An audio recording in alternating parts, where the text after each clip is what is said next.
Adimika ndo mmeadimika wala hata simu ampigi. Sio vizuri eti. Hamna mjomba, kama unavyojua harakati za tauni, unavyojua mizunguko mingi sana. Sasa katika mishemishe zangu huko nimepata wiki 2 tu za kutumia. Ni bora nije kijijini kwa ajili ya kupata baraka.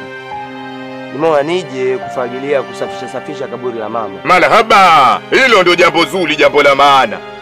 Wewe unapofikiria swala la kusafisha kaburi la mama yako ndio inavyotakiwa. Kwanza unapata baraka. Bwana. Mila na desturi. Inatakiwa unakumbuka wazazi wako. Baba na mama ndo nguzo. Wale ndo kila kitu. Baba na mama ndo Mungu wa pili. Wewe ukiwakumbuka wazazi wako, ukaja kufagilia pale, bwana, ukafanya matambiko kidogo, balabala. Ndio maana nikaona cha msingi kufanya hivyo kuliko kukaa kule kufanya starehe, bora nije kupata baraka za mzazi, kusafisha katika kaburi lake. Na mimi nitapata baraka hata niendapo huko mjini nitafanikiwa mambo yangu. Mambo yanaenda yananyoka. Sio unakaa mjini huko, mambo yako hayaendi unajisi unamkosi. Ukipigiwa simu wewe usikii la mwazini wala mteka maji msikitini. Bwana njoo kijijini hutaki. Mimi na mkosi mambo yangu haendi vizuri. Kumbe umesahau kuja kufagilia kaburi la mama kidogo bwana. Japo baba yako alikuacha wewe akaenda zake huko Maskati huko Homani huko. Akakuacha mimi mara ya mwisho alikujaga hapa akanipa dawa ya chuma uleti kutoka Bwalabuni. Mimi nilikuwa nikienda mjini pale, naenda kwenye hama pale. Naenda na aliambia hama tu wewe nikukute nyumbani. Na yakuta magari hapa usione kijumba cha udongo. Nakuta magari yamepangana hapa foleni. Nilikuwa na faidi kweli kweli.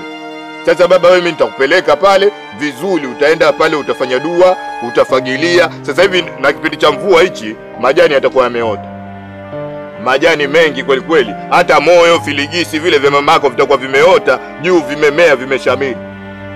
Kwa hiyo ndio ufanye mpango pale, unapiga dua, filigisi, maini, bandama, vigo vyote vinarudi kwenye udongo. Bwana, halafu yale majani yale unayatoa vizuri. Mimi juzi nimeenda makaburini kule nimekuta pamejaa kabisa, nikasema nikifagia mwenyewe nisije nikatokea zombi hapa. Bali kuna mazombi mengine hatari. Nakuta moyo unaning'inia hivi nikapiga dadana nikapiga na kisigino ukarudi chini. Mimi nilikuwa mcheza mpira hatari zamani. Ila inanikumbusha tu kifo cha mama yako. Mimi nikikumbuka leo inaniuma ujue. Leo inaniuma. Alafu ujue mjomba ni mama. Japo sina kijola mimi wala sina sidilia. Bwana, sina hata dela. Mimi nikikumbuka ndio inaniuma hivyo. Sio mnakaa mnatutesa je, alafu mnakwenda huko mbali. Kwa nini jamani? Kwa nini mnaondoka?